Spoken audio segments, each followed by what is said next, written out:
everyone, and welcome to another episode of the Today's the Day Changemakers podcast. I am Jody Grinwald. October is National Domestic Violence Awareness Month. In the United States, more than 10 million adults experience a domestic violence situation annually. My guests this week share their personal stories, and I share mine. The three of us come together to share our vulnerability in the hopes that we can help others out there to not feel like they are so alone. It doesn't matter how much money you make or what you look like to the outside world. What happens behind closed doors can leave people feeling isolated and ashamed. There is help and support out there. This week, my guests are Laurie Huryk and Stemkovsky. Laurie is a registered nurse and works in the information technology department of a local hospital where she bridges the gap between medical professionals and the computer systems that they use. Additionally, Laurie was elected to the Township Council of Toms River in 2017 for a 4-year term. Laurie's first husband was physically and emotionally abusive. While her first marriage was short, the experiences and lessons derived from that time have helped to shape her life moving forward. Tara is the founder and CEO of Arise Aurora. She is also the creator and producer of Speak Up Girls, an upcoming podcast series that will highlight true anonymous stories written by abuse survivors. Tara is an abuse survivor herself. She often publicly shares her personal story with abuse in order to educate others. She is also now working with Break the Silence Against Domestic Violence. If you or someone you know is feeling unsafe or unsure if you are living in a domestic violence situation, know that there is help. The National Domestic Violence Hotline is a safe and confidential resource. Reach out to them at 800-799-7233 or text START, S-T-A-R-T, to 88788. You can also visit their website at thehotline.org. There is also the National Coalition Against Domestic Violence, and you can reach them at ncadv.org. Please subscribe to the Today's the Day Changemakers YouTube channel. Stream this podcast on all streaming sites. Like us on Facebook and Instagram at Today is the Day Live It. I am also the CEO and co-founder of the Zach G. Applaudor Kids Foundation, a not-for-profit organization that is making a difference in the lives of children with financial barriers who are looking for an ongoing creative connection through the performing arts. Please visit applaudorkids.org for more information. And for more information about this podcast and my consulting services, visit todayisthedayliveit.com. Have a great week, everyone. Hi, everyone. Thank you for coming back to another episode of the Today is the Day Changemakers podcast. My name is Jody Grinwald, and every week, as I always say, I have the honor to interview the most incredible people who are making a change in their communities, within themselves, and helping others. And today is no different. I have two wonderful people with me. I have Tara Simkovsky and Laurie Huryk with me. Hi, Tara. How are you? Hi, how are you?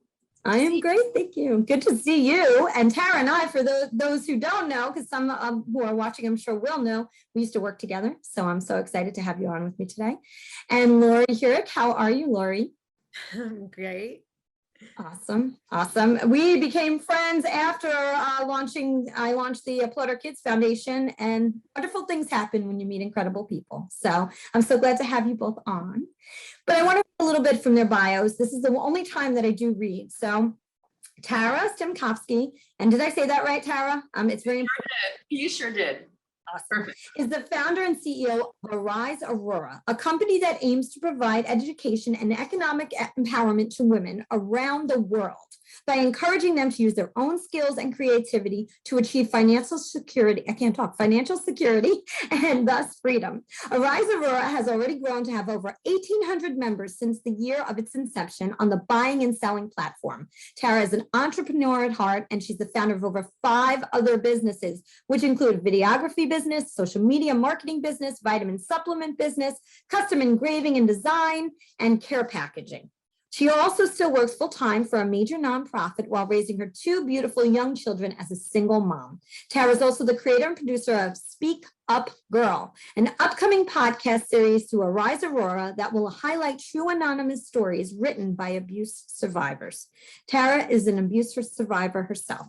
She often publicly shares her own stories with abuse in order to help educate others. She has recently teamed up with Break the Silence Against Domestic Violence to further help people and families impacted by domestic violence.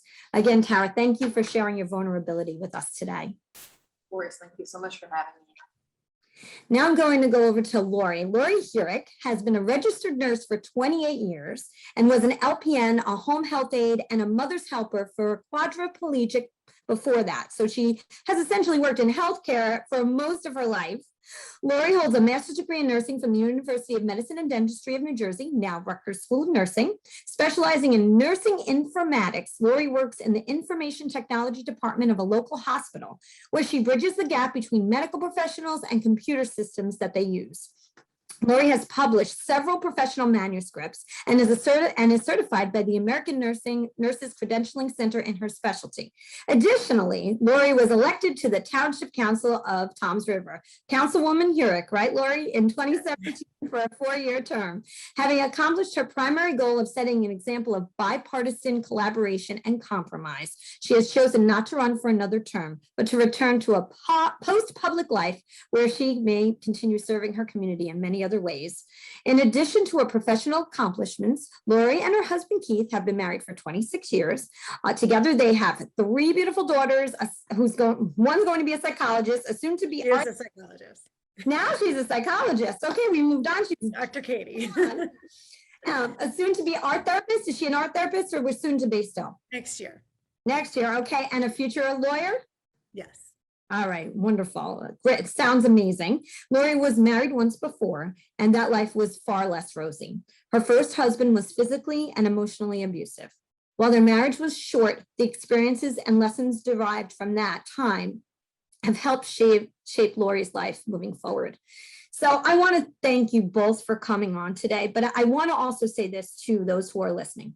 I'm going to ask you something that I usually don't ask. Although we talk about judgment and vulnerability in every episode, in this episode, we are throwing judgment out the window and we are allowing vulnerability to come in. As the 3 of us are going to share stories with you to help those women out there who may feel isolated and need to know that they're not alone.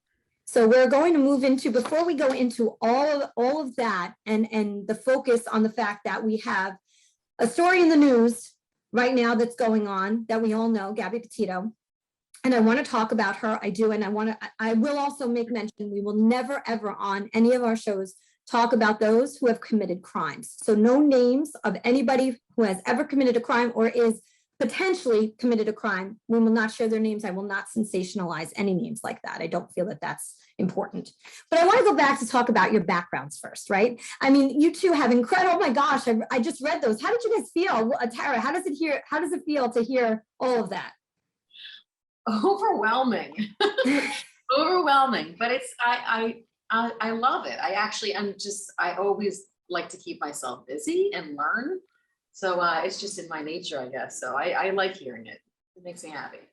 That's awesome. That's awesome. Such great compliments. How about you, Laurie? I don't know. I always feel like, gee, I haven't done enough yet.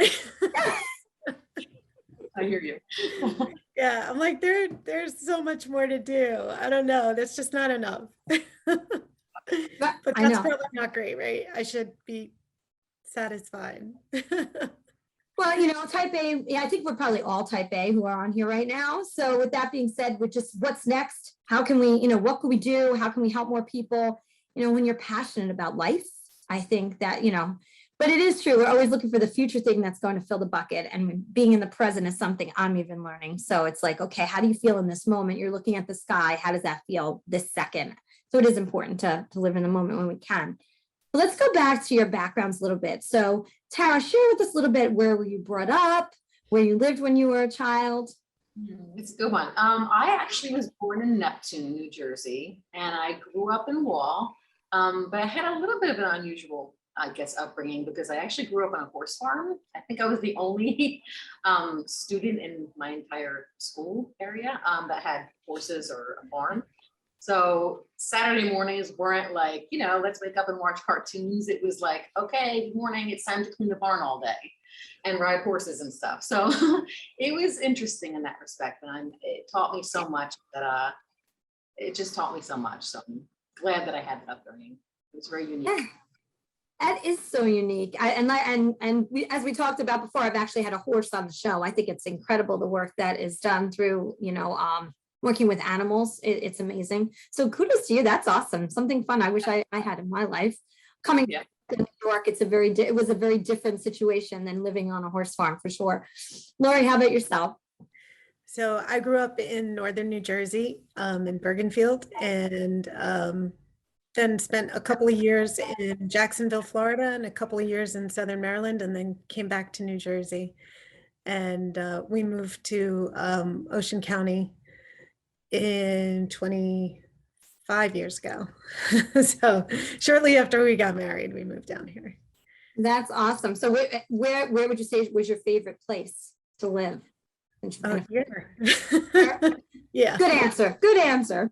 Yeah, we were just over at the beach this morning. It's great. Oh, I know. That is the nice Part thing about living here. I say that again. I'm sorry. It's the best part about living in this area.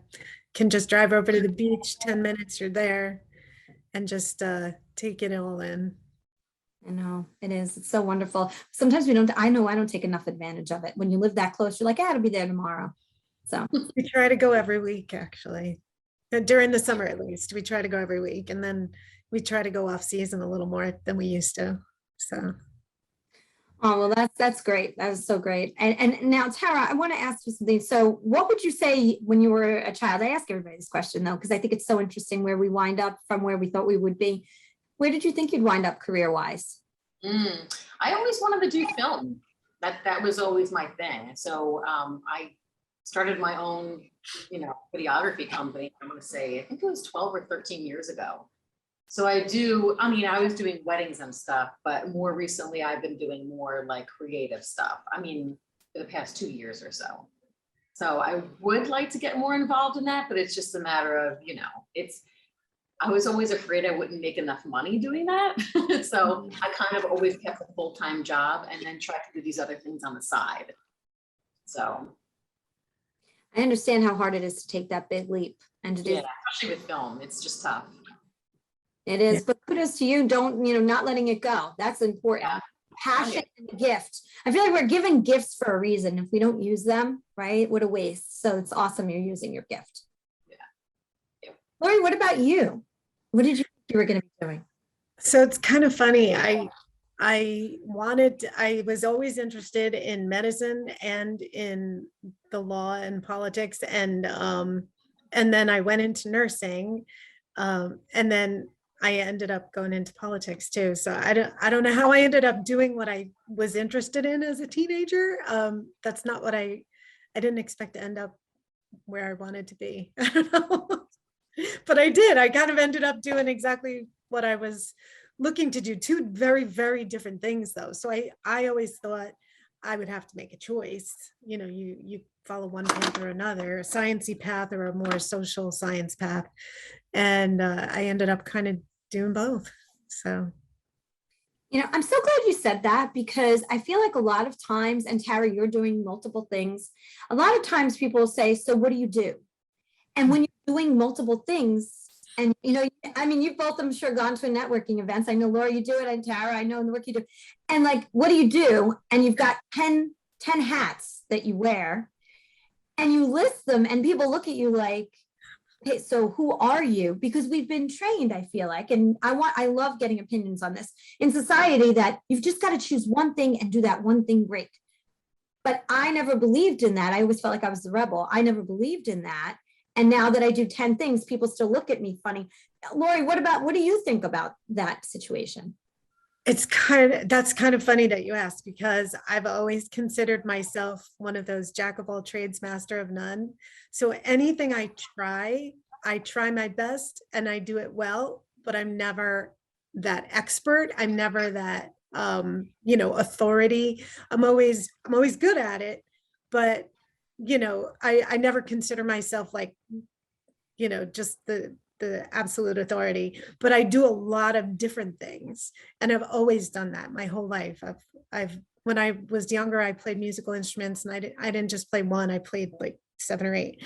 I just would like to try different ones and focused more on like piano and oboe, but I also, would play the flute, and I picked up the cello during my senior year, just for fun, because they would like loan you instruments from the music department, because I had played the violin earlier. So, it's just there's just so much out there to try to just focus on one thing. I think you lose a lot of opportunity. Yeah, that was great. And I totally relate to that. What about you, Tara? I completely agree. And I still think it has something to do with the film thing. I think films are just like these little worlds and they do have so many different jobs in them and so many different things that are needed, like a writer or somebody who's visually creative. And that is why I'm so like with what I do now, I feel like I'm building like these little worlds in each of the companies. Just, it's similar to being like a filmmaker, I think. So, but yeah, like to what you guys said, it's just like, I never know what to say when people are like, what do you do? I'm like, I do everything, a little bit of everything, but I wouldn't have it. I think it depends on the audience, right? Yeah. Exactly. Like which group am I with? Yeah. You know how to respond. Yes.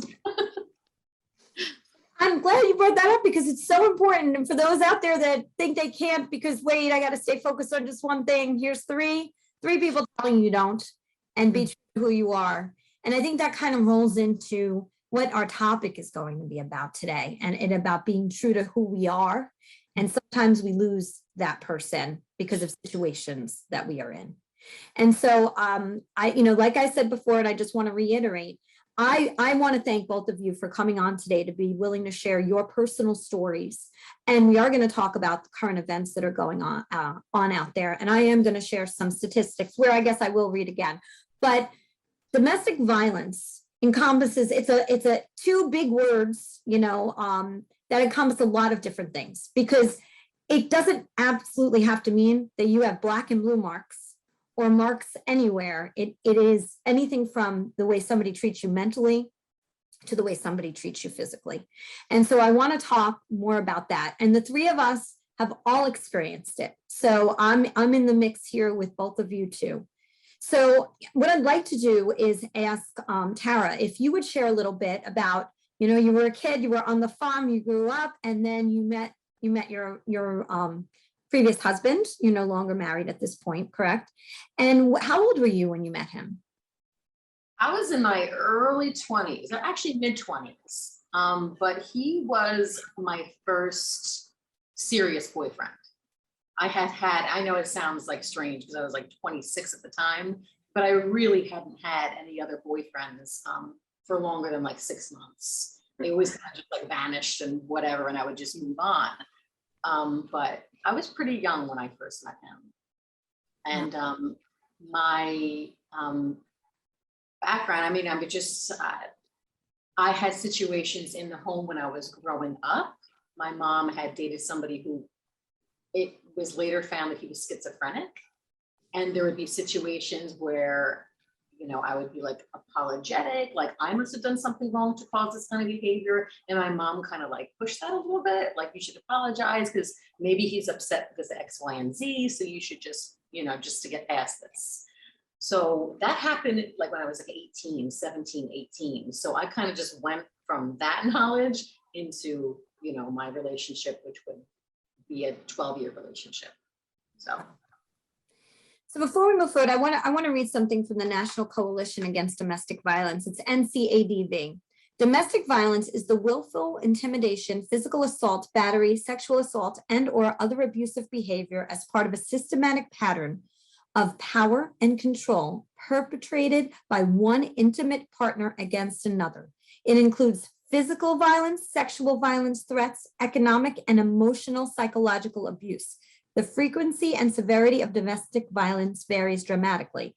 In the United States, more than 10 million adults experience domestic violence annually. It's a tremendous amount of people that are affected. And 1 in 4 women and 1 in 10 men experience sexual violence, physical violence, and or stalking by an intimate partner during their lifetime. These statistics are horrible. They are absolutely horrible. So, Tara, to go a little bit more into your story, you met him when you were young. He was your first boyfriend. And tell us a little bit about the beginning of that relationship. The very beginning of the relationship, it was knowing what I know now. I guess it was a lot of the love bombing thing where it was just like the over charm kind of thing going on. And we were just like very passionate. We were very in love in the beginning. But even from the beginning, I would notice like he was controlling, like emotionally, but like mentally, like kind of controlling. And I would just want to get off the topic and move on. So I would just like apologize. He would actually tell me, you know, you should just be apologizing. Just say, it was my fault. It is all my fault. And I am sorry. And he would just like kind of tell me exactly how to behave. So I would just do that just so he would like back down and we would move on, because I'm generally like a pretty happy-go-lucky like person. And I would just, and that's how I would do it. And I would always, that's how I would handle it. Let's just leave it there. Yeah. Right. So in order to keep the peace, Yes. we start to learn to say we're sorry when we don't know why we're sorry. And then we start believing that we should be sorry because they said so. Does that make sense? Is that what you felt? Well, I was told to, yes. Yeah. Laurie, I know that you yourself, you know, in a different situation, but in a situation, does that sound about right for what you had to deal with too? And I definitely want to talk about where your situation started. He didn't like tell me to say I'm sorry and stuff. I mean, it was different. Yeah. Okay. I was a lot younger. So, you know, how old were you? So we started dating when I was 16. So very young, still in high school. I was actually babysitting for his nephews, and his parents had kicked him out of their respective homes, and he was living with his sister. So, you know, I would be watching his nephews, and he would come home from work, and you know, I always say my first clue was he'd come home and crack open a beer, and I was like, oh, I'm not dealing with that kind of guy. And because I came from a home with a father who's an alcoholic, and so, and my parents are divorced, so I didn't want any part of that. And so, but as you know, I would stay until the parents got home because he didn't want to watch his nephews and save his sister any money or anything. So it should have been another clue. But so then, but I was 16. I was not thinking. But so then he would be there a lot of the time when I was still watching the kids. So we would chat and got to know each other, and found him interesting because he liked to read a lot. And he was just, you know, he was 19 at the time. So he was just a troubled young man who, you know, just had, you know, the world was stacked against him. And so that was how we ended up dating, just through chatting and getting to know each other. And I wouldn't say it was like super, you know, it was like that teenage love. So it was like, oh, you're in love because, you know, it's different. It's not more passionate than what I've come to know as real love, but it's just different. There's different energy. There's different chemicals going on in your brain, and you know, it's just that young energy. Right. So, but there were signs right away. I mean, like the drinking, like the not wanting to. His quote was, "I said, should I leave since you're home?" And he said, "I ain't watching these brats." That was the first response. I was like, "Oh, great, nice." So, and then when we started dating, he would scream at me, and like he punched the wall next to my head. And I mean, it was all these really telltale signs that I had no idea. Like I knew it was not the way I wanted to be treated, but I loved him and I thought he loved me, and he would apologize. And so I thought he would change. And then of course, every fight would just get worse, and, you know. Yeah. Yeah. You know, you often think of what we, you know, when you're in that situation, how do we rationalize what's going on, right? So a lot of people on the outside who have never been in a relationship like this, their first things they say when they hear that you have been is, I don't understand. Why did you stay? If you saw that this was not good, like you're a smart person, why did you stay? And you said, right, you saw the signs. Carrie, you saw the signs, but there's something that holds us there. And for everybody, that's different. Now that you look back on what held you there, Tara, what would you say? Have you figured out what you think it was? It was a couple of things. I would say I actually didn't know it was abuse, though. I didn't think that what he was doing was abuse. I just thought he was being difficult, and he was just being like, irrational or whatever.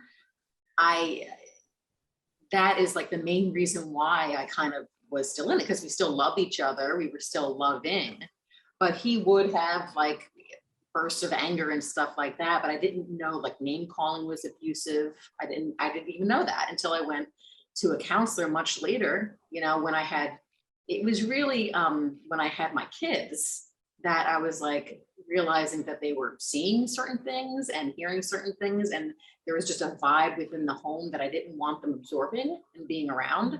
And that is what, when I went to a counselor, she told me, well, I said, well, he calls me names. And she said, so he's abusive. And I said, no, he just calls me names sometimes. And she goes, if anyone is yelling at you and calling you names, you're in an abusive relationship. And that's when it like clicked for me. So the reason why I stayed is I literally did not realize that what it was abuse. I just thought he was difficult and a name caller and whatever else. So I think that is why I stayed. How long after you went to that session were you still in the relationship for, do you think? I actually went back to him and I told him that this is what the counselor said. He would not go to the counselor. The first counselor, he was like, I'm not going. I'd rather be divorced than go to a marriage counselor. So I went on my own to kind of learn tools of how we could work together, and maybe not argue in front of the kids, maybe take the argument to another room, something like that. So that first counselor, I actually went back home and I told him, the counselor says that what you're doing is abusive. Like you really can't be calling me names. You can't be doing.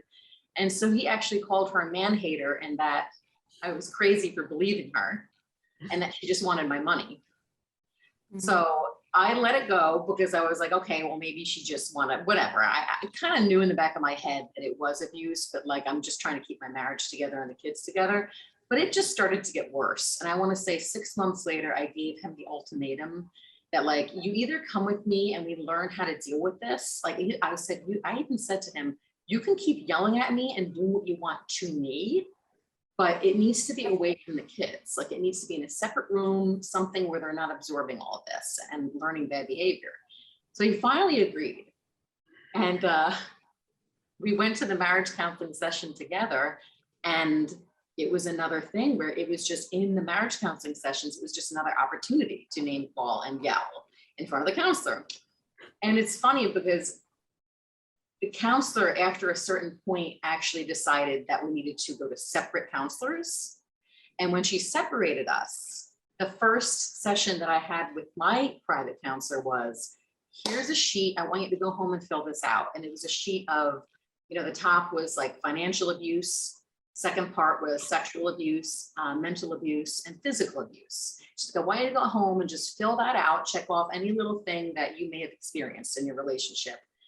And then as I did it, I realized it was like across the board, like everything was all there on a sheet of paper. And I knew that like, it was what it was. And I wasn't listening to him anymore.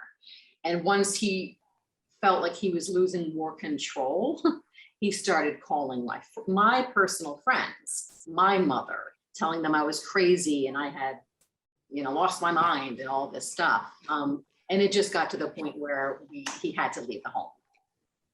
So gaslighting, there was a lot of gaslighting. Oh, it was gaslighting from the beginning. And I think that is why I stayed so long, is because I really thought it was me. Some of the instances, I thought that it was really me.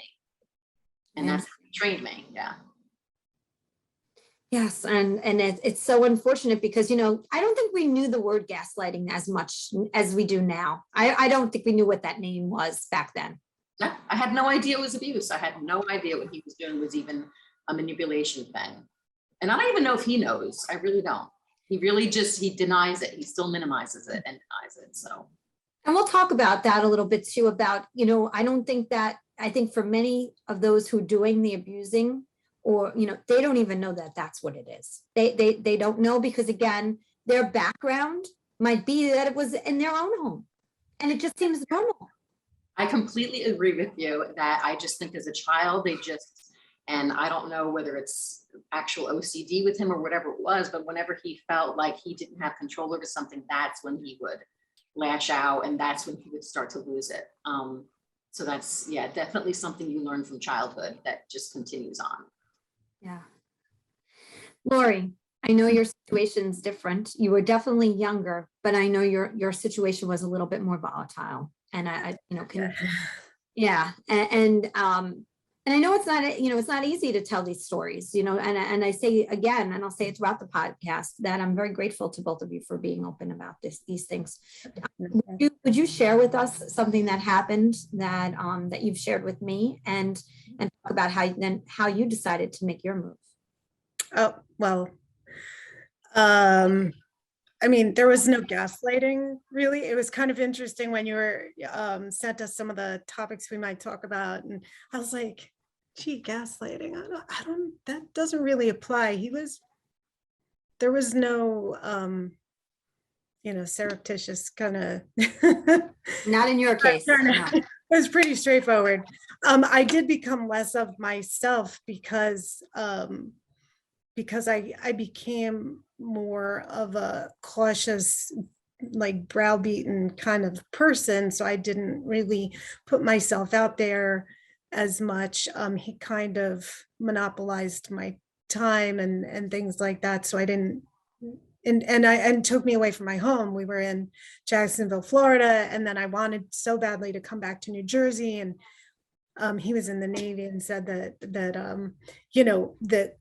Lakehurst wasn't taking active duty anymore. So the closest we could get was Southern Maryland, which was still 3.5 hours away. And so I really didn't have the support system other than by phone, because there was no computer. And so this was in the later 80s and early 90s.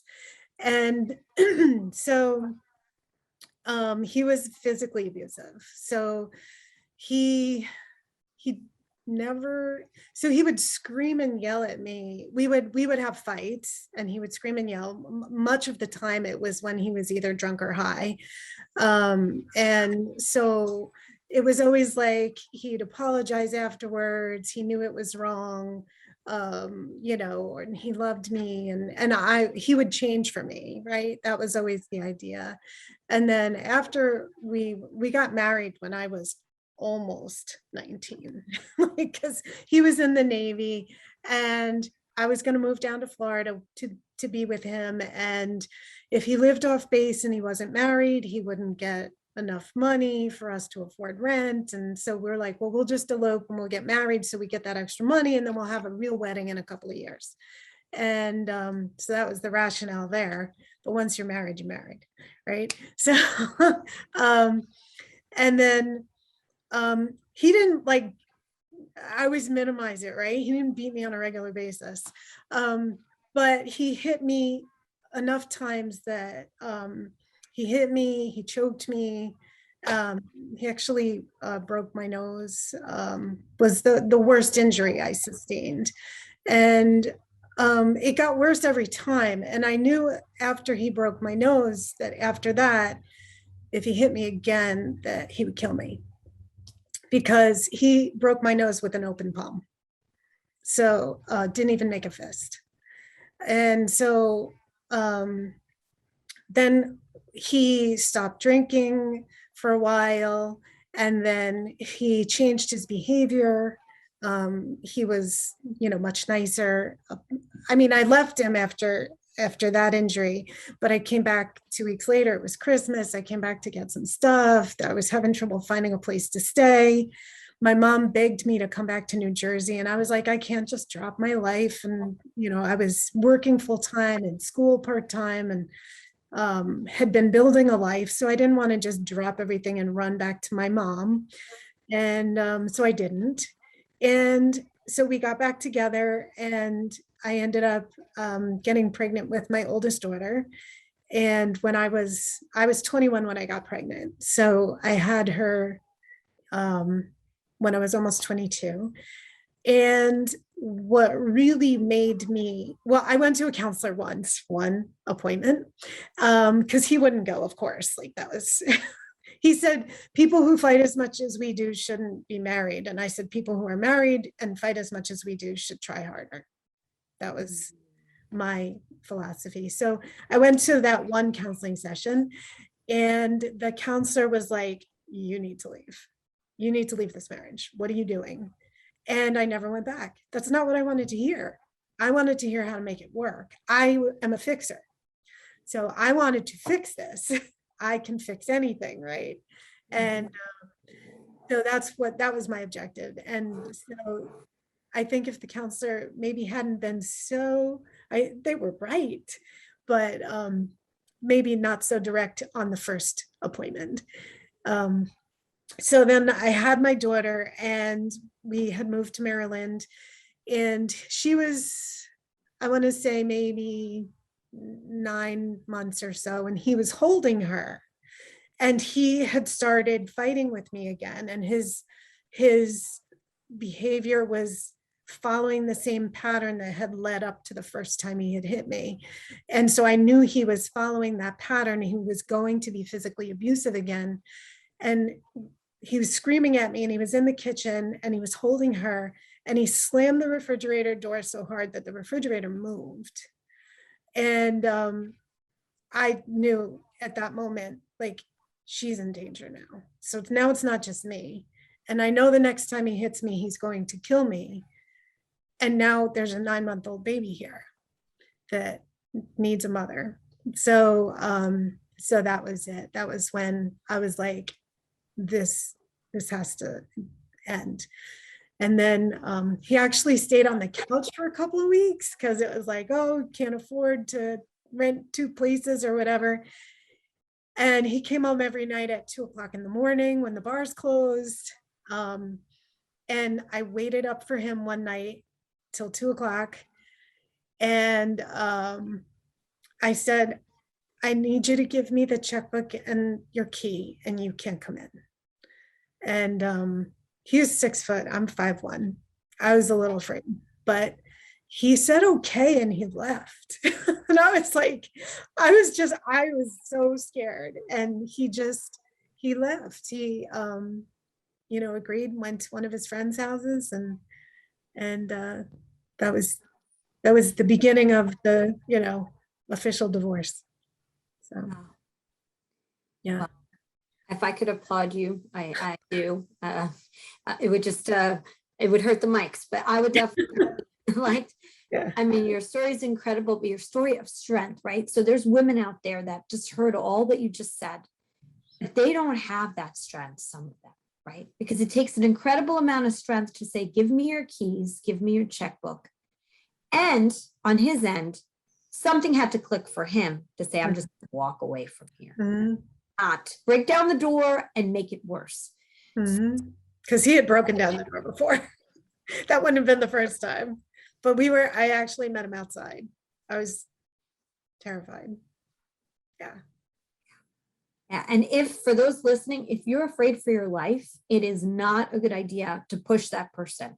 If you don't want to do that, because you don't know what they're capable of. But thank goodness in your case, it worked out exactly the way it needed to. Thank goodness. But what would you say, Laurie, to the woman who doesn't have your strength, right? Because you were going to school, you were working full time, all this abuse was happening. That's incredible that you didn't go into the depression mode. That can definitely happen, and feeling like, I don't know how I'm going to keep going. What made you, let me ask you this first, what made you continue to go after your dream, even though you were in that situation? What was inside of you at that point? Oh, wow. I always had the like desire to better myself and to be something to make myself into someone successful. And I had wanted to take some time off. I needed like a mental break in between high school and college. And my mom was adamantly opposed and said, you have to go to school for something. So I was going to school for court reporting. And then when I moved to Florida, I realized I was just doing that just so I could take a mental break and not be in college.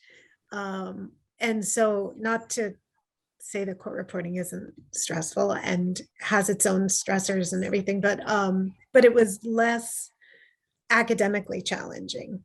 So I decided when I moved back to Florida, I went and said, I'm just going to get a job. And the best job I could get, now minimum wage was $3.35 at the time. So the best job I could get was $5 or $5.50 an hour.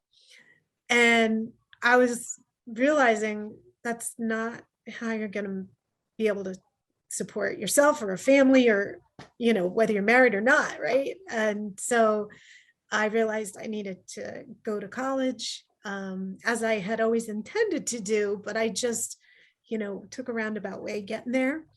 And so it just wasn't even a question. It was just like, of course I need to go to college to, to make myself successful. And so I started taking just 1 or 2 classes, and then I realized I needed some direction. And so I thought about what I really loved to do. And I had worked as a home health aide as a teenager, and I took care of this one lady named May. And the look on her face when she opened the door and saw that it was me, and I was just there to spend time with her and help her with her dinner and stuff, was such a great feeling of making her feel good, because she was just happy to see me because of who I was. And so that's what made me want to go into nursing. And so that's what I pursued. And once you're like, you've got a curriculum, you're on the track, and I was doing well. And I'm type A personality. I'm a good student. I'm either going to do it or I'm not. And so once you're on that track, I didn't even think about stepping off the track. In fact, when the idea of going back to New Jersey was, okay, so I'm going to see what credits will transfer and transfer into Bergen Community College. That would have been what I would have done if we had moved back to New Jersey, or if I had left him after after he broke my nose.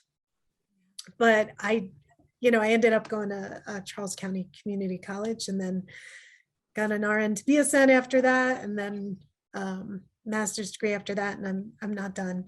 So I'm not enrolled in any programs yet, but I know I'm not done. So it was just like this continuous internal drive that I never lost. He didn't take, that's the one thing that he didn't take away from me, was my drive to be educated and to to be successful in a career of some sort. So thank you for sharing that. And that's a beautiful that you have that drive. Tara, what advice would you give to someone that might not have that same drive? And I did see you getting emotional. I was getting emotional listening to Laurie too. So, and hearing that, because we know that there are women that are still in that situation she just spoke about, other people are experiencing. What would you say to someone who feels very stuck and unable to get out because they don't have Laurie's drive? It's so hard, because I really do feel like there has to be education when we're younger to even know what abuse is, because that was part of my problem. It's just, so now I just try to teach my kids now from their young age, like, no, your behavior is being abusive towards your sister, or you need to not put your boundaries down. So I kind of try to train them both. And I really do think that should be starting in schools somehow, some kind of programs in schools. But I think it gets really hard once you're already in the situation, once you're already in the relationship, and there's that trauma bonding going on. And it becomes really hard to even like tell somebody what's going on, because you might not even, in my situation, I barely even realized like what he was, how he was controlling and manipulating me. But I would say, I mean, you have to at least tell someone. Someone has to know what's going on. Things have to be like documented, either like in a notebook or somewhere, dates, whatever. They have to be all written down. And there has to be like some kind of like a keyword or something. If you want to tell somebody that you need help, but you don't want your abusive partner to know that you're trying to like put up the flag. But I would say also just like everyone, all of us as friends have a responsibility to kind of like open the door to that conversation. Maybe not like be gentle about it, of course, but not be like pushy, but just, you know, make sure they know that you're open to have that conversation and that you're not going to judge them based on them not leaving right away, but just have somebody to talk to about it.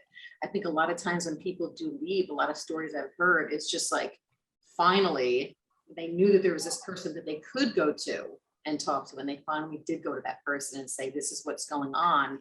And then they were able to help them escape and help them have a place to live and get a job and, you know, move on with their kids. That would be my advice. And there are many organizations out there.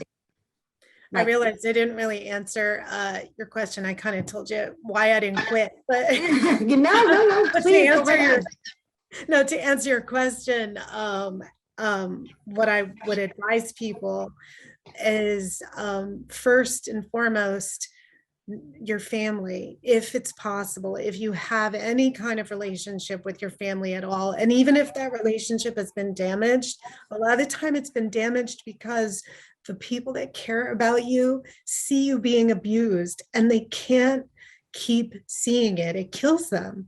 So they will distance themselves sometimes. So reach out to those family members that you were close with, that you had a bond with, even, or if that you currently have a bond with,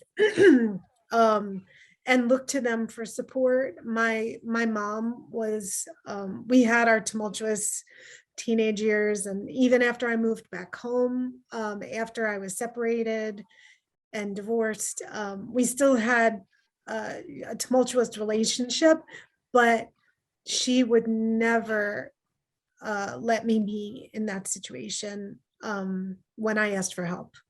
And I did ask for help. And if you don't have the family members, you can just like go to the library, so it's not on your browsing history. Go to the library and Google, because like I didn't have Google in the early 90s, right? I didn't even have their personal computers. Like one person in school had one. So I had to ask a kid next to me how to use the card catalog at the library because they computerized it and I didn't know what to do. But anyway, now you can Google and you can literally look for help for women, or where to find help when you're abused, or just put it whatever comes to your mind, whatever you think is happening to you, put it into a Google search and put your town in and see what comes up. There are so many organizations and people like us who are absolutely willing to put ourselves out there for other women who are in bad situations. Absolutely. And give you the strength. Yes, it is. It is. We understand each other. So I do want to share a little bit about my story. I was young, and my story is different than yours, right? Because mine was more of the story I'm going to share is when I was in an actual boyfriend-girlfriend relationship, because that happens all the time as well. You don't have to be married to be in an abusive relationship. So a lot of people use a lot of judgment around that. Like, well, if you're not married and you don't have any kids, why do you stay in that kind of an abusive relationship? And a lot of times it's, you can save that other person. You can change them. Or you know what? You don't, as Tara said before too, you don't even know it's happening. So I was 23. He was 9.5 years older. He was way bigger than me. I'm 5'3". He's 5'11", and very, very muscular built. And he was an accountant. And he was a sought after person, very, very popular in his community. And so you would never to think that he could be anything of what I'm going to share with you right now. So in the beginning, it was the honeymoon syndrome, right? It was totally all about the honeymoon syndrome, from tying my shoelaces if they got untied, to having a ski house and a shore house and traveling all over. I didn't have, basically I had gotten a whole ski outfit from soup to nuts to go ski. I mean, the gifts and the trips were amazing, but what I had to endure was not. So in the beginning, I can tell you one story that I remember is I wanted to go to the San Gennaro Festival in New York City. And I wanted to go with my sister. And we were sitting at, I don't know, maybe it was our 5th or 6th date. And I was telling him that we were going to go that weekend. And he turned around and said to me, "You can't go." And I said, "Well, why can't I go? You're a girl. You can't, you're a woman. You're young. You're 23. You can't go with your sister. It's dangerous." He's like, you should not be going to places like that alone without a guy. And I was like totally blown away by this. And he was getting upset about it. So what did I do? I didn't go, right? That was the beginning. And I didn't know that that was the beginning because he made me feel so bad in that restaurant about what kind of a girl am I that I want to go into a situation where there's going to be a lot of guys in New York City with my sister, girls' day out, that kind of thing. And I didn't know that that was the precursor to the control factor, right? I had no idea. So lo and behold, I had dated obviously somebody before him for 4.5 years who had a, a background and my boyfriend at the time, he was Cuban and my ex-boyfriend was Greek. So with that being said, I loved Greek food, totally loved. Who doesn't love Greek food, right? It's just amazing. But the fact that he knew that that was the origin of my previous boyfriend, anything that came to my life that had anything to do with anything related to anything Greek, I was a horrible human being. And he would flip out. So if we were out and we saw even the word Greek, he would be screaming at me leaving, saying, "You want your ex-boyfriend back? I know you do." It was incredible, the manipulation and the crazy, right? And he's having me think like, "No, that's not true." And he's like, "No, I know you do." So one specific example was I made a dessert that I had no idea. We went up to Hunter Mountain to our ski house. I made a dessert and I had no idea what the origin of the dessert was. I didn't know. We get to Hunter Mountain. I make the dessert. He eats it. We leave. We come back the next weekend and I had no idea what I was in for. He had looked up the origin of where that dessert was from, and it was of Greek descent. And he held me hostage in Hunter Mountain. He ripped the phone out of the wall and proceeded to berate me for 2 days, Saturday and Sunday. He grabbed me by underneath my arms, telling me that I was a horrible, horrible person and that he could not believe that I was cheating on him. I wasn't cheating on him. I was scared to death of him. But he was this suave guy, right? So literally he lifted me up, threw me against the wall, and his fingerprints were here under my arms, all over something so irrational, just totally irrational. And it was like this for a little bit, and I would try to break up with him, but then I'd get scared, right? Because here's the thing, you were talking before, Laurie, about that love. So when you're in that love space, there's these chemicals that are released in your brain. And when everything's okay, it feels like your world is great. But then the cortisol gets released when stress comes out and your stomach hurts and your heart races and you're not feeling good. So when he would be yelling and screaming at me, I would want to get back to those other chemical reactions. So I'm sorry. I didn't mean it. Spent a lot of time doing that. But that weekend, I tried to climb out of a window and I wound up with bruises and he wouldn't let me go. But at the end, he apologized and apologized and apologized. And he was so sorry that he was irrational and that he was terrible towards me over a dessert. That was what he said at the very end when we were about to leave to go home when the weekend was up, after the phone was pulled out of the wall and I was left with bruises under my arms. So I went home and I got asked why I had those bruises. And I told them I fell off a bike while we were biking. It made no sense because why would I get it under my arms? But I didn't know what to say. And I started to get in my head, start to think something's wrong, but I didn't want to accept it. I felt really bad about myself. How could I allow myself to be in this situation? You're a smart person. And how could you allow yourself to be where you are? And so what I would do is I would dabble in reality of the fact that this is wrong. And then as soon as it got too much, I would then say it's my fault. So then I would go back to the irrational. But I kept going in and out of rational and irrational enough to start looking things up. But every time I got a little bit closer, I went 5 steps back. And that's why I wanted to bring this up. And there's so many other stories where I begged him to stay with me after he was terrible to me. And we fought over things that made no sense. Yet in front of everybody, he was the picture perfect dancer and charismatic accountant. And that was totally not who he was. And in the end, he wound up breaking up with me and then trying to come back to me, which was very, very interesting. And his mom used to tell me it was my fault, just so you know. So his mom would tell me that it was my fault, that she's never seen her son get that angry. So I must bring it out in him. Okay. So if anybody's ever heard that from anyone, you know right there, that's a problem, because nobody can make you mad enough to hit someone. It's a decision and it's a choice. So let's be clear on that. And then I found Providence House. And I decided that after we broke up, I needed help because I had given all of my self-worth to this guy who everybody loved, right? I looked like I was the bad person. I felt bad about myself because he's smart, he's graduated, he's got all this stuff going on, but yet behind closed doors, what was going on was awful. So I knew I needed some support and help. So I went to a support group for domestic violence victims at 23 years old.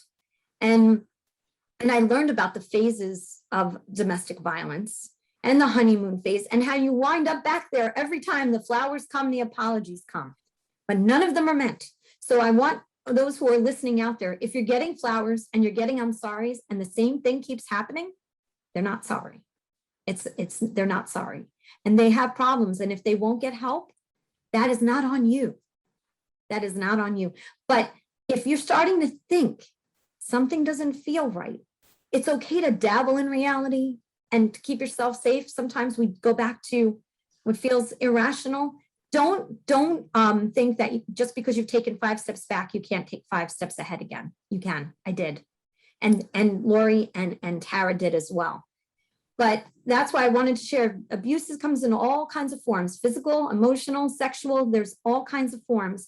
So I used to say, well, he didn't actually, Laurie, like you said, he didn't actually open-handedly slap me, or he didn't make a fist and punch me. So that's not abuse, just because I have 5 finger marks under my arms. But he did choke me one time, and I was 23. Mm-hmm.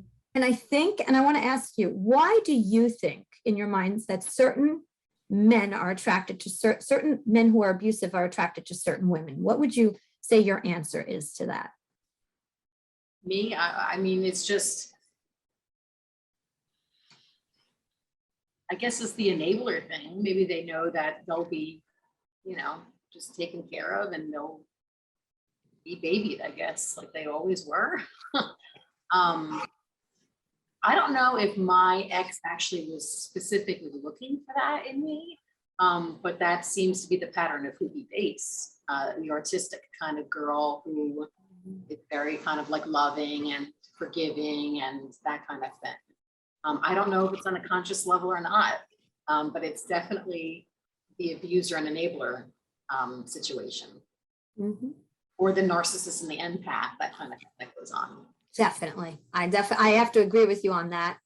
Mm-hmm. But in my case, I was 9 years younger. So it was very easy to manipulate that whole entire situation. Mm-hmm. Ray, what about you? Yeah, for me, I don't think it was necessarily him looking for a particular type of person in me. I think that anyone that he has a relationship with, that he thinks that screaming and yelling and physical abuse of women is acceptable behavior, even if it results in problems for him, and divorce and other issues. So I think actually I want to throw that back and reverse it. And what was I looking for? And, so I was younger and I was looking for the Billy Badass guy, right? the cool guy, exciting and fun. And I gotta say that after that experience, I found myself very, very attracted to the opposite. I found men in suits and ties very attractive after that. And I don't think John owned a suit. And I found professional people much more attractive. And I found, so I was more attracted to, and it's what you know too. So when the relationship started and he would yell and like people fight, my parents, when I was younger, would scream at each other all the time. I mean, my father would throw things and he was drunk all the time. And so you have those feelings of familiarity, not comfort, because it's not a comfortable situation, but it's a familiar, normalized situation. So I think that's more, it was more, what was I looking for, and why did I stay in that type of relationship, as opposed to what he was looking for, because he's just going to try to manipulate and abuse whoever he's with. Mm-hmm. So good point. It's a very good point. I think I was looking for the guy with the suit, right?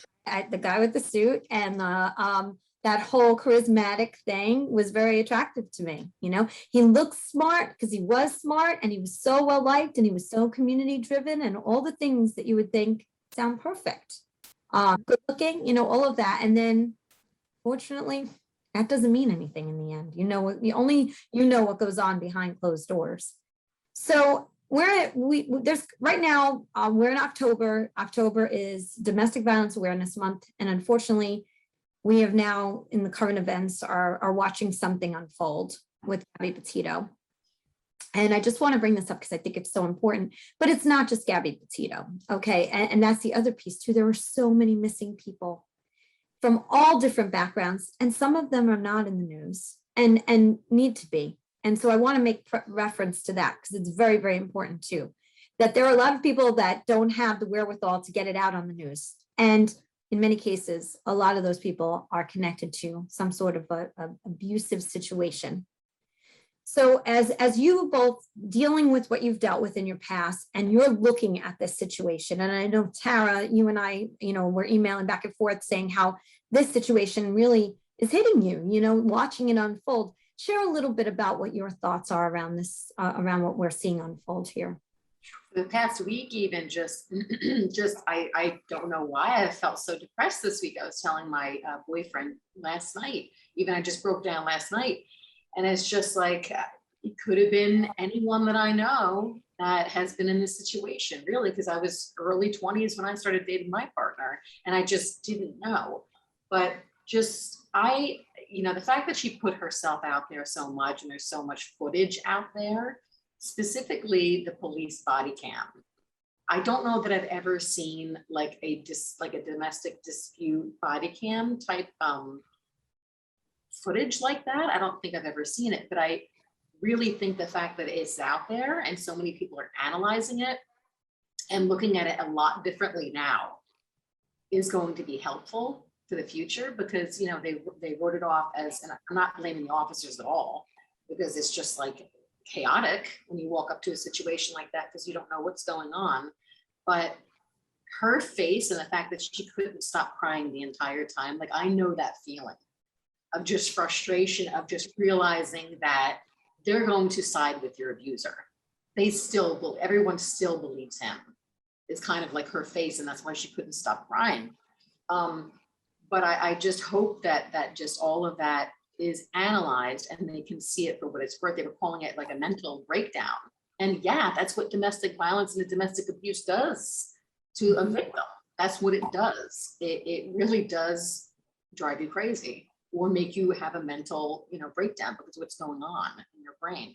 So I'm hoping that that's what comes out of it, is the analysis factor, and just hopefully, getting some more training out there and more knowledge out there to everybody. And I was saying about schools before, like I really try to train my kids because it's it's just such it's like a topic that we're still, talking about. And the numbers, I don't know if they've increased. Have you, your analysis, I know you were saying you have some numbers, but I don't know whether the numbers are actually increasing or the reporting is increasing or coverage is increasing. So it's hard to say. But I'm hoping that some good comes out of the situation. I know it's a terrible situation, but I hope that can help, at least the footage. During COVID, the numbers were off the charts. But the problem is that, what I've been reading so much of is it's hard to really calculate. I mean, there are numbers out there, but it's hard to calculate because the women were stuck. And there are men, I know there are men in such situations too. And I don't want to, not say that, but they were stuck during the pandemic with their abuser. Where were they going? That's the problem. But the hotlines were being called as we were starting to get out of, the deep pandemic. The hotline number calls have increased exponentially, which is awful. So you remember, the more stress within the home situation, and if you have that in you to begin with, it just exacerbates the situation even further. And now you're stuck with that person. So for those who are in those relationships, there really wasn't a way out, because where were you going to go? That was the other problem. Now it's different. And now the numbers, the numbers to the hotlines are back up again. They did take a dip and then they went back up again. Not that we want them to, but we want people to start talking about it. And Tara, that's the key. We've got to keep the conversation going. And more women like all of us, those who are or need support or want to share their stories, can always do that through this podcast. The more we share and come together, the less it's going to happen, because we'll be educating. Like you said, you're educating kids. We've got to educate women of all ages, because you don't know you're in that love phase. Those chemical reactions are going. And so how about you, Laurie, on this current event topic that's awful, the loss of her life at such a young age to what she had. We don't know the situation. We can't say what happens because it's still up in the air. We can only surmise, as we all are, and that's why that person is being looked for. For me, I want to say out loud, I was upset that he was able to find a way to escape, because they did question him and then he's gone again. And that, as just a person being in this situation, drives me just a little crazy, but I understand you're innocent until proven guilty. So I want to make sure I say that too. Go ahead, Laurie, I'm sorry. No, it's quite all right. To be honest, I didn't do my homework in terms of, I knew you were going to talk about her, but I actually make a conscious decision not to watch the rehashing of this really terrible situation, because I do have a little bit of a PTSD situation going on. So when I hear about that, I have like visceral reactions. So I don't intentionally watch all the details, but the little bit that I did hear about her situation, their situation, was that my first thought was, here's this one story on national news. And I'm not sure how it ended up on national news or why her particular story ended up on national news, but this happens every day to dozens of women every day. I don't know the statistics off the top of my head, but domestic violence is one of the top causes of gun violence, right? And suicide as well. And I'm reading an anthropological type book right now, and they're actually talking about humans in a very scientific way, and they talked about domestic violence, and they said worldwide it's 30 to 60% of the entire female population that experiences domestic violence. I mean, those numbers are just mind-boggling, and in some rural areas it's actually up to 80%. It just makes me so frustrated, and we've got to do better as a society. We've got to, like Tara was saying, that with the footage, and that the police officer just believed the abuser, like come on. Really, like, we are educated enough and we should know better, and still it happens. You know, my ex-husband has been arrested multiple times for violence, for domestic violence, not against me. I didn't even report him. I reported him to the Navy because I had to go to the hospital. So they reported it to his commanding officer, but I never filed a single police report. I never reported it to anyone in authority. There was no paper trail other than my medical record from 1990, and that's it. That's one day. There's, so he was able to continue his behavior, and I don't know what would have stopped it. I mean, he would have blamed me if he got arrested anyway. So because he's going to blame the abuser for reporting him, not himself for being an abuser. So I just see a story like that on the news, and I can't get too in depth with it because it just frustrates me and makes me feel sick. And we've got to do better. And that's why I think a podcast like this is important, because it has to be out there. I don't know how much more we can talk about it and make people aware before it's reduced. Can't even say stopped, right? Because is it ever going to stop? I mean, there's just some people out there that just continue to use their physical or mental authority over people to try to keep them under control, keep control. And it's really about a problem with the abuser. It's not the abused that have the problem. Excuse me. Yeah, absolutely. Yeah. The National Coalition says in 2018, and that's the stat that they have, the newest one that I have here, is partner violence accounted for 20% of all violent crime across the United States. It's a lot. 1 in 4 women dealt with domestic violence, 1 in 4. It's awful, and we need to keep the conversation going. So I have 2 more questions for you before we end the podcast, and I want to keep the conversation going. So and maybe we'll grow our group to do more of these so that we can continue to educate on this, and also we'll be. I hope, Laurie and Tara and all of our Changemakers will be hopefully part of the Changemakers Summit that we'll be having coming up in March 2022. But now that you're both in healthy relationships, and Laurie, yours has been for many, many years, Tara's yours is a little bit newer. How did you go from where you were into the relationships you are in now that are healthy? Because I hate the word baggage. I hate that. I don't love the word baggage, but we bring those past experiences with us. So were there any obstacles, Laurie, as you and Keith were getting together that you feel like you brought with you because of what had happened? Yeah, I actually don't consider it baggage. I consider it knowledge. And I love that. Yeah. Yes.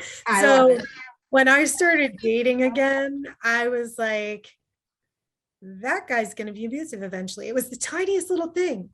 It was like we were not with Keith. I dated a couple of guys, just 1 or 2 dates, and can spot like instantly certain personality traits that I was like, oh no, I know where that's going.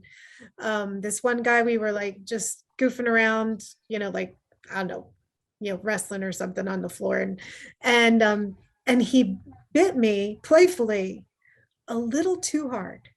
Just a little too hard, and he left a bruise. And I was like, no, it's playful at first, it develops into something else later. That's not happening. And then I went on another date with someone else, and we were going to go out to dinner, and then they were like, oh, actually maybe we could go to a bar with food because I'll be more comfortable, we could relax. And then it turned into, let's go to the bar by my house. And it was like norm. When we walked in, they like know him. I'm like, oh no, no. I don't need someone who is that frequent of a customer at a bar. So, and then another person I went on a date. People kept trying to set me up with blind dates. So I go on another date with this other guy, and he says, we had a great time. And then at the end of the date, it got just a little weird for some reason. I don't know, no big deal. But so he said, I'll call you on Tuesday. And so he called me a week later, like not Tuesday. And I'm like, yeah, doesn't really keep his word. And then, you know, he says, well, I'm sorry, I got busy, blah, blah. I'll call you again Friday or something. And he didn't call. So the third time he calls me, I went hysterical laughing. I was like, why are you calling me? There's no chance here. Bye. So poor Keith, by the time I met him, he had to meet, you know, check all the boxes, and he really did. But it's funny, even with him, one time when we were early in our relationship, and we were going to have people over, and there was extra beers in the house, and he didn't have to work the next day, but I did. So I went to bed, I got up, and I saw the recycling was full. And I was like, who drank all those beers? And he's like, oh, I just finished what was there. And I'm like, so here's the conversation we're going to have right now. If we're going to date, you're not going to do that. So you have a choice right away. Here it is. And I mean, we were like a month or two into our dating, and I was like, this is unnegotiable, non-negotiable. And he just never did that again. He just, he was like, oh, didn't know that was important to you. Now I know.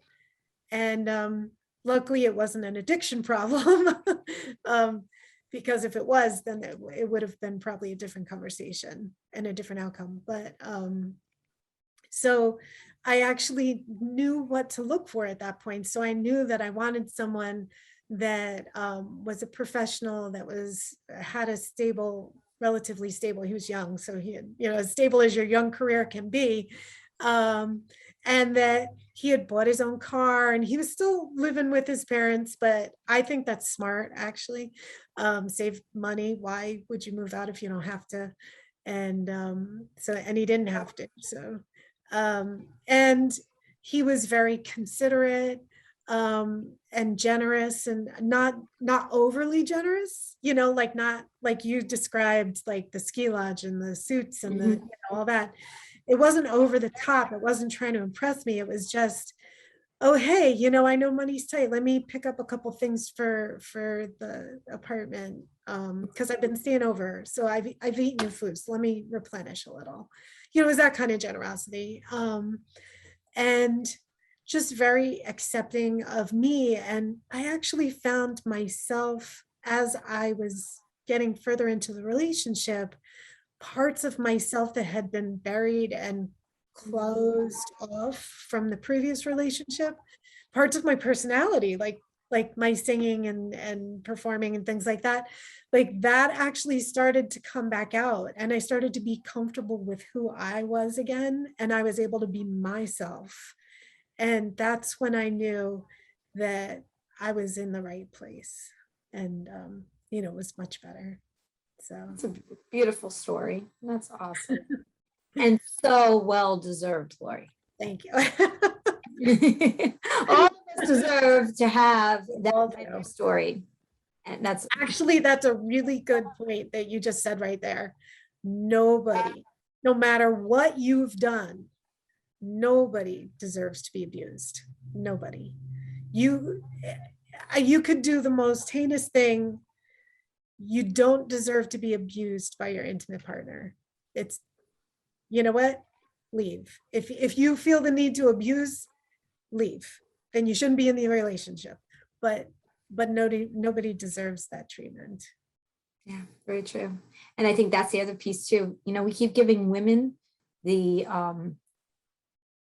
you know, the nuggets of information of what to do, but also for those who feel anger stored inside of them and are unleashing it on their loved ones, there's help for you for anger management and beyond.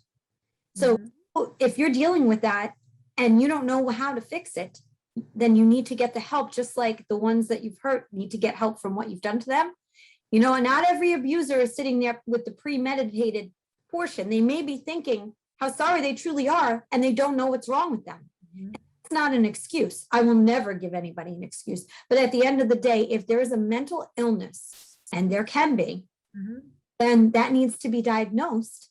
And there's ways to work through that. Doesn't mean you should be with that person. Maybe your chemistry does not work, which is fine, but there's help for both sides. And the more men that will share their vulnerability of dealing with things that they haven't dealt with, the better we'll all be, because there's no reason why. In one of my prior interviews, we talked about vulnerability in men, because it's not a topic we talk about a lot, right? Because that's weak if you're vulnerable as a male. That's what we were taught way back, our generation and before. That's not the case moving forward, thank goodness. Tara, the same question to you as well, as I know you're in a newer relationship too. I was just going to add to what you said. I mean, Yes. I think parents still have a responsibility if their sons or daughters are just, you can tell they have an anger management problem. Well, I even do it with my kids. Like, we'll sit down, let's watch these YouTube videos for children about anger management and what you can do. Let's come up with a list. Like, this is what you're going to do and say instead of reacting this way. And then, I give my son rewards and my daughter rewards if they actually follow through, and they actually tell me that's specifically why they stick to it and they don't put their hands on other people. But we do have a responsibility as parents to just kind of pay attention and just kind of help them before they get older and the problems get bigger and they get stronger. I just wanted to note that really quick. But for my current relationship, it's interesting because, again, I have small children. And who I'm dating now, I knew before. He was in a friend group that my husband knew. We all knew each other. I don't think if it was somebody I didn't know previously, I would trust them around my children at all. I just think I would just be single and wait till they were older, because I just don't have time to be like playing games. But he, it was interesting. He helped me. He recognized abuse before we were even dating. He just knows what to look for. So when we started dating, he just would point out and he would note, like, you were not wrong in this instance. You should have, maintained your boundaries and done whatever. And even now, like, he finds me apologizing. It's my own house that we're living in. And I'll apologize if, like, I accidentally slam the cabinet, like, as I'm cleaning. I'll be like, oh, I'm sorry. And he's like, why are you apologizing? And he points it out, and he keeps trying to, like, teach me better behavior of how to be more me and not be so, like, into my, kind of just editing myself, I guess, what I was taught for 12 years of living with my ex. So I think that helps me tremendously. And he also is really helpful with the children too. Even my son recently said something. I think the kids were being loud in the morning. I said, be quiet, you're going to wake Dave. And then my son said, oh yeah, or he's going to come out and yell. And I said, Dave doesn't yell. And he goes, oh yeah, you're right, he doesn't. So it's, I guess, pointing it out to my kids, seeing what a healthy relationship is now too, was really important to me too. So that part of it, all of it, that's how I know it's a really healthy relationship, is just, I know what abuse is. I know what to look for. We both, like, talk about it often. And that's why it's been working as good as it's working. So it's been great. And he just gives me absolute freedom and just supports me in everything I do. So it's awesome. Oh, and I just wanted to mention his patience level is the polar opposite of my ex. Whereas, like, there would be a situation, like, if the kids would spill something, let's just say my son would spill a cup of milk, that would turn into screaming and yelling at me for being irresponsible. And like, how dare I, not pay attention? Whereas, my boyfriend would just, like, clean something up and not even say anything. So polar opposite. And that's actually was something I was attracted to, was his calmness and patience, which is what I needed for that whole amount of time that I was with somebody with the opposite. So.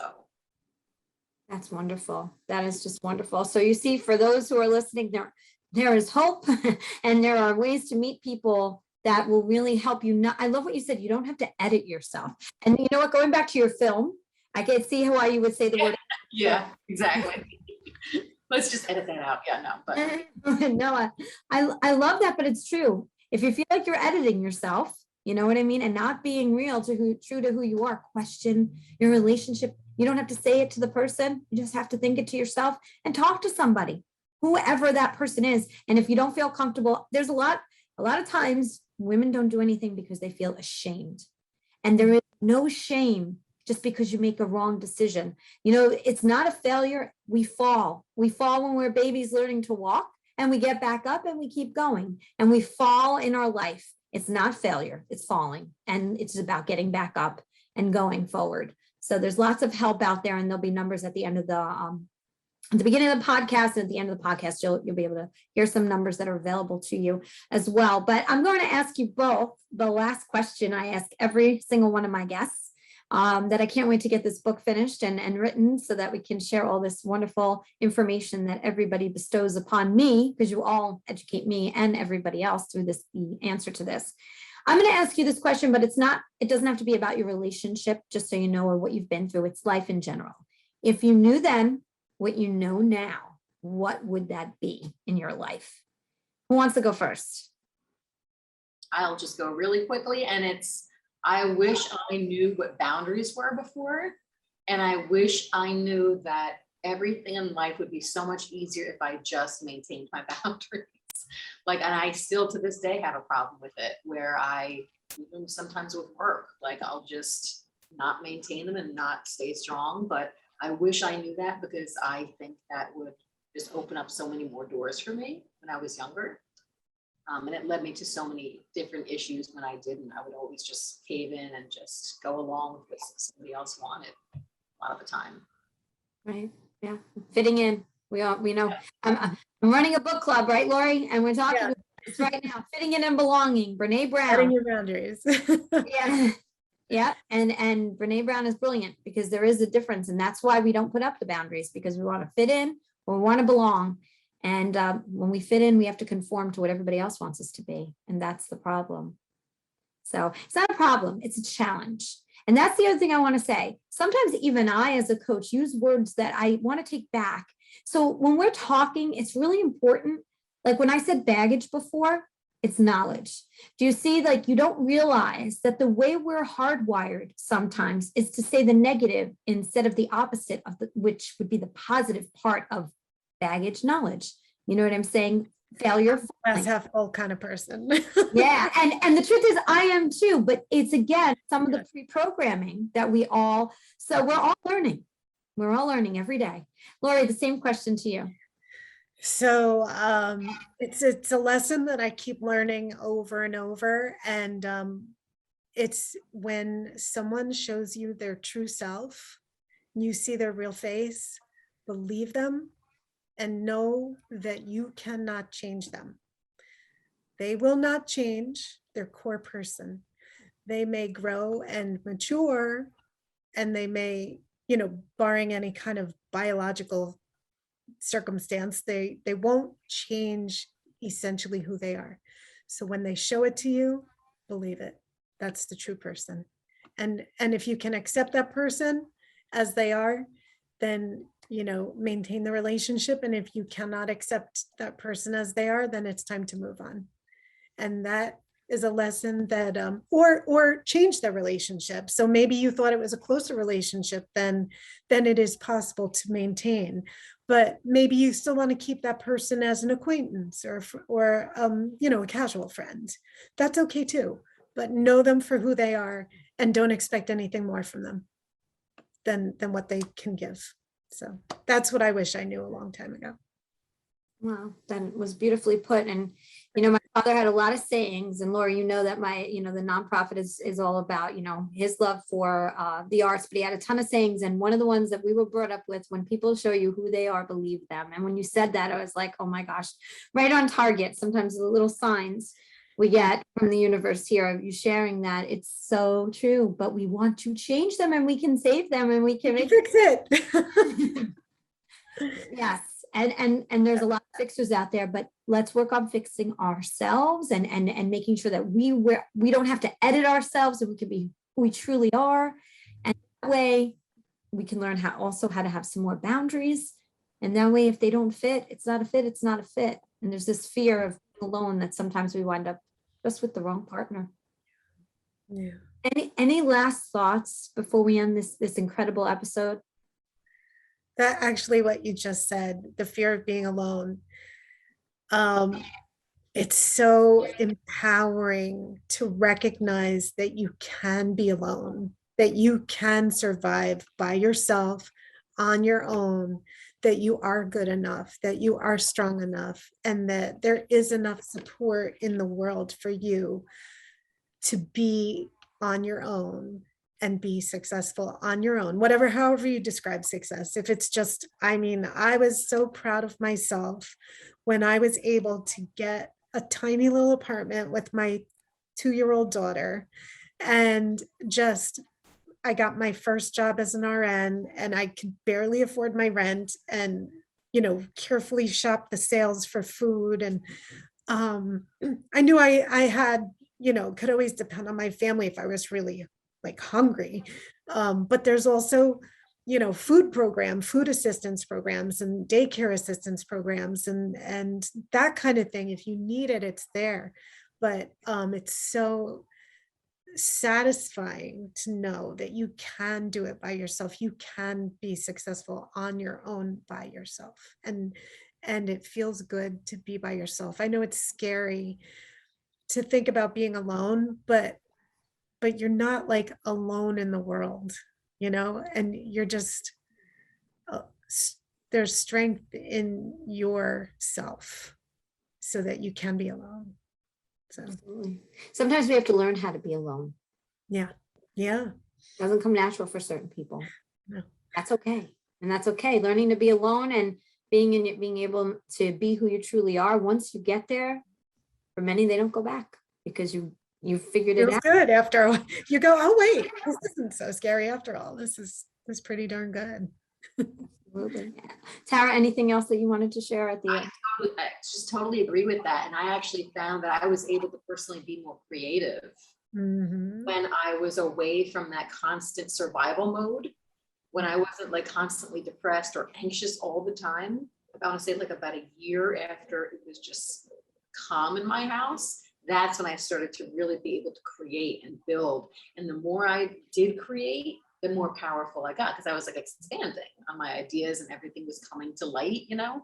So, and just, you know, working with, I actually have a little assistant that works with me. Just knowing that I could control my little company worlds meant so much. And it's just, it's worth it just to be able to have that calmness in your home and protection in your home and feel safe, even if it's just you. But We can go on for so long because you just brought the control factor, and that's the piece too, is you feel like you've lost control over everything. So when you take back that control, even if it's just one thing that you for you, it is so freeing, and it can help snowball the beginning. So you just need to take one step, right? They say that that's the whole thing. You take one step. And you know what? The other thing I will say is I always used to beat myself up when I would take 2 steps back. But then as long as you can find that again to get 3 steps ahead, you're still a step ahead from where you were before. So the key is don't beat yourself up if you don't get it right the first time. Well, I want to thank you both for sharing your vulnerability with us today. Thank you, Tara and Laurie. thanks for having us. Thanks for having me. It's an important thing to talk about. Yeah, let's keep the conversation going. That's for sure. And I'm going to say what I always say at the end of every podcast. Today is the day. You cannot go back to yesterday, and you do not yet own tomorrow. So what are you doing today to take one small or large step to get yourself closer to your goal? Only you can make that choice. Thanks again to Laurie and Tara for being here as guests. We are happy that we could share this topic. And remember, October is Domestic Violence Awareness Month, and to contact the National Coalition Against Domestic Violence. And there are so many other organizations that you'll be able to see resources for at the end of the podcast. Thanks so much, everybody, for listening. Have a great day.